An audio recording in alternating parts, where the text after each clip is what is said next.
Item ಯಾವುದೇ ಇರಲಿ try ಮಾಡಿ ಆಚಿ ಚಿಕನ್ ಮಸಾಲಾ. ಆಚಿ ಚಿಕನ್ ಮಸಾಲಾ 1999 ನಮ್ಮ ಪಕ್ಷದ ಅಧ್ಯಕ್ಷರಲ್ವೇ ಅವರು ಹೇಳಿದ್ದಾರೆ, ನಾನು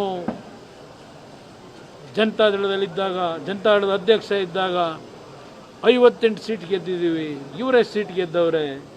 ಇದನ್ನು ಪದೇ ಪದೇ ಹೇಳ್ತೀರಪ್ಪ. ನೀವು 99ರಲ್ಲಿ ಅಧ್ಯಕ್ಷರಿದ್ರಲ್ಲ, ಆಗ ಎಷ್ಟು ಸೀಟ್ ಗೆಲ್ಲಿಸ್ಕೊಂಬಂದಿದ್ರಿ? ನೀವೇನಾಗಿದ್ರಿ?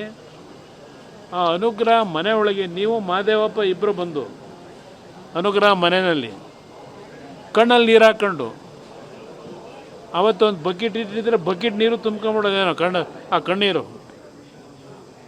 ದೇವೇಗೌಡರು ಧೈರ್ಯ ಹೇಳಿ ನಿನ್ನ ಮನೆಯಲ್ಲಿ ಇಬ್ಬರು ಅಡುಗೆಯವ್ರನ್ನ ಇಡಬೇಕು, ಯಾರೇ ಜನ ಬರಲಿ ಬೆಳಗ್ಗೆ ಸಾಯಂಕಾಲ ಅವ್ರನ್ನ ಎಲ್ಲ ರೀತಿಯಲ್ಲಿ ಪ್ರೀತಿಯಿಂದ ನೋಡ್ಕೊಂಡು ಪಕ್ಷ ಕಟ್ತಕ್ಕಂಥ ಧೈರ್ಯವಾಗಿ ನೀನು ಮಾಡಬೇಕು ಅಂತ ಹೇಳಿ ಉಪದೇಶ ಮಾಡಿದ್ರಲ್ಲಪ್ಪ. ನಾವು ಅಲ್ಲೇ ಇದ್ದೋ ಅವತ್ತು ನಿಂತ್ಕೊಂಡಿದ್ದೋ ಕೈ ಕಟ್ಟೆ ಹಾಕೊಂಡು. ದೇವೇಗೌಡರು ಹೇಳ್ತಾ ಇದ್ರೆ 1999 ಚುನಾವಣೆ ನಂತರ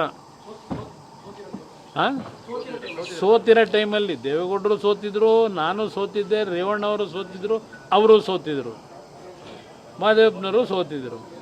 ಆಗ ಹತ್ಕೊಂಡು ಅಯ್ಯೋ ನನಗಿನ್ನ ರಾಜಕೀಯ ಬೇಡ ಅಂತ ಹೇಳಿ ಬಿಟ್ಬಿಡ್ತೀನಿ ಅಂತಿದ್ದೀರಲ್ಲ, ಅದೊಂದು ದಿನ ನೆನ್ಕೊಳ್ಳಿ. 2006 58 ಸೀಟ್ ಗೆಲ್ಲಕ್ಕೆ ನಿಮ್ಮೊಬ್ಬರದಲ್ಲ ಕೊಡುಗೆ, ದೇವೇಗೌಡರ ದುಡಿಮೆ. 2002 ಬೈ ಎಲೆಕ್ಷನ್ ಆಯ್ತಲ್ಲ ಕನಕಪುರ ಲೋಕಸಭೆಗೆ, ನಿಮ್ಮದೇನಪ್ಪ ತಪಾತ್ರ?